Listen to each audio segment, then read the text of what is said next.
So, speaking about the opposition, I think you've rightly mentioned some of the concerns that the opposition itself has.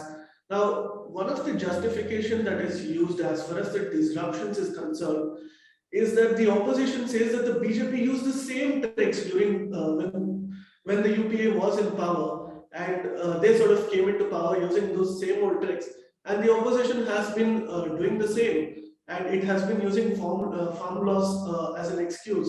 So, how do you witness everything that is going on in New Delhi right now?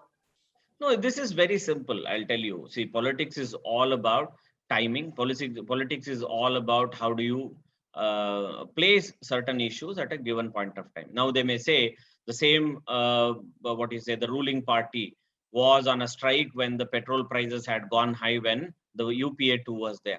Now, how are they not even talking about it? That's how the politics is all about.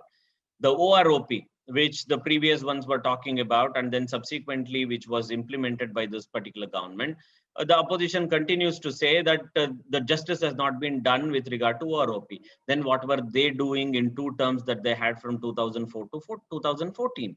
They will not have an answer. So these tit for tat scenario is not acceptable. First and foremost, that's something that we need to understand. Second, politicizing everything might not go well with, because these are things that are seen even from the outsiders, right? At least on issues of national security, there has to be some sense that has to prevail. What stopped the government to do something like NCTC? As early as 2008, 2009, they started talking about it. They could not implement. Even now, they have not allowed it to do. Now, these have something to do with federal polity as well, but there are also other vested interests in terms of just something they need to have. When you don't have a credible opposition, when you are not able to take on the government on multiple issues, you just find an opportunity, and then you go and stand there, forgetting that on a particular day, you yourself had done something like this.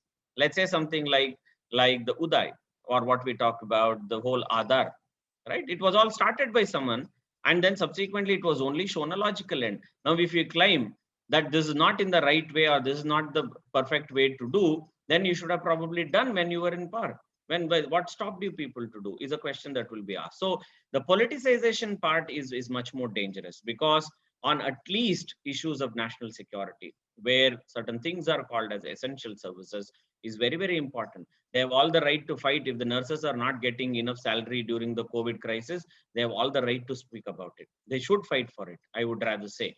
But on these type of issues, they should eagerly think and also carefully tread the path, because let's hope, or let's imagine, that there will be a day when they will also come to power. This is only an imagination at this juncture.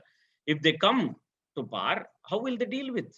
It will bite them. It is going to be very, very problematic scenario. So on national security issues, I think the nation should just unite and come together. And if there is a need be, they can hold always an interaction with the Ministry of Defense, and then those individuals who are responsible, and they can deal with it, rather than throwing mud and then trying to make it a problematic scenario.